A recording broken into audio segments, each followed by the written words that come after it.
बदलापूरमध्ये एका नामांकित शाळेमध्ये 2 चिमुकल्या विद्यार्थिनीवर अत्याचाराची घटना ताजी असताना दुसरीकडे अकोला जिल्ह्यातील बाळापूर तालुक्यातील काजीखेड गावामधील एका जिल्हा परिषदेच्या शाळेमध्ये देखील धक्कादायक प्रकार समोर आलेला आहे। एका शिक्षकाने 6 विद्यार्थ्यांना जे आहेत ते अश्लील व्हिडिओ आणि फोटो दाखवून विनयभंग केल्याची धक्कादायक घटना समोर आलेली आहे।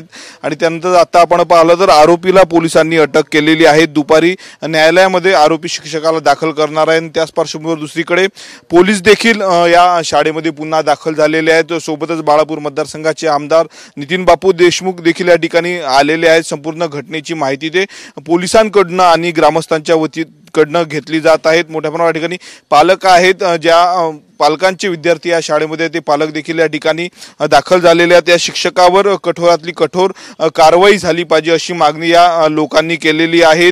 कुठल्या शाळेवर जे आहेत ते त्या शिक्षकाला नोकरी मिळाली नाही पाहिजे, त्याला कायमस्वरूपी निलंबित केलं पाहिजे अशी मागणी जी आहे ते ग्रामस्थांच्या वतीनं करण्यात आलेली आहे। नितीन बापू देशमुख या ठिकाणी आलेले त्या बाळापूर मतदारसंघाचे आमदार आहेत। काही वेळातच ते या पीडित मुली जे आहेत ते विद्यार्थिनी यांच्या कुटुंबाची भेट घेऊन जे आहे ते त्यांच्या सोबत संवाद साधणार आहेत। त्या मुलींची देखील ते भेट घेणार आहेत। दुसरीकडे पोलीस जे आहेत ते इतरही विद्यार्थ्यांना विश्वासात घेऊन त्यांची विचारपूस करणार आहेत। या शिक्षकाने यापूर्वी दुसऱ्या काही विद्यार्थ्यांना अशा पद्धतीने वागणूक दिली का, त्यांना देखील असे व्हिडिओ दाखवले का, याची देखील चौकशी पोलिसांच्या वतीनं केली जाणार आहे। सोबतच कठोरातली कठोर कारवाई केली पाहिजे अशी मागणी आहे। आपल्या सोबत आमदार आहेत नितीन बापू देशमुख, काय सांगणार? बदलापूर नंतर धक्कादायक प्रकार घडलेला आहे अकोला जिल्ह्यात।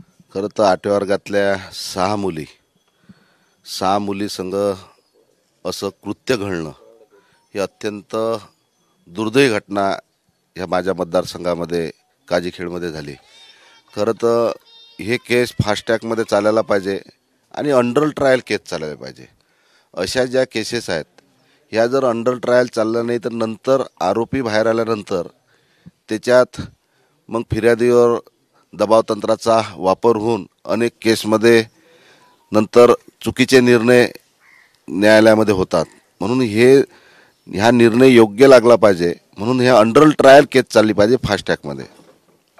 या शिक्षकाला कुठंच नोकरी मिळाली, कायमस्वरूपी निलंबन झालं पाहिजे अशी ग्रामस्थांची मागणी आहे। निलंबन हा प्रकार वेगळा आहे, बडतर्फ निलंबन झालं म्हणजे त्याला 50% पगार भेटते। कारण की अशा कर्मचाऱ्याला, अशा शिक्षकाला, जो शिक्षक आई वडिलांनंतर मुलगा जन्माला आल्यानंतर, मुलगी जन्माला आल्यानंतर आई वडिलांनंतर शिक्षकाचं नाव, गुरुचं नाव त्याच्या तोंडी असते शिक्षकाचं, आणि आई वडिलांनंतर शिक्षकच हा आदर्श असते विद्यार्थ्याला।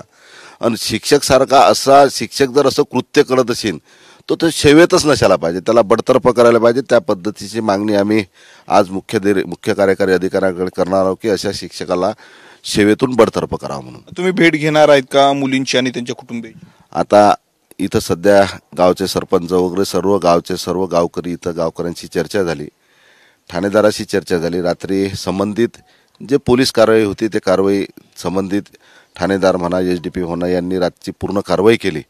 आता त्या मुलींच्या आईवडिलांशी आम्ही आता घरी जाऊन चर्चा करणार आहोत। जर आपण पाहिलं तर हे बाळापूरचे आमदार होते नितीन बापू देशमुख, त्यांनी या शाळेला भेट दिलेली आहे, पालकांशी चर्चा केली आहे, पोलिसांची चर्चा केली आहे, सोबतच शाळा व्यवस्थापन समितीशी देखील चर्चा केलेली आहे। या शिक्षक जो आहेत आरोपी, याला कठोरातली कठोर शिक्षा झाली पाहिजे, याला बडतर्फ नोकरीतून केलं पाहिजे अशी मागणी केली आहे। सोबतच फास्टॅग कोर्टामध्ये हे प्रकरण चालवलं पाहिजे असं देखील त्यांनी म्हटलेलं आहे। कॅमेरामॅन अनिकेत दहातोंडे सह मी स्वप्नील उमप, TV9 मराठी, काजीखेड, अकोला।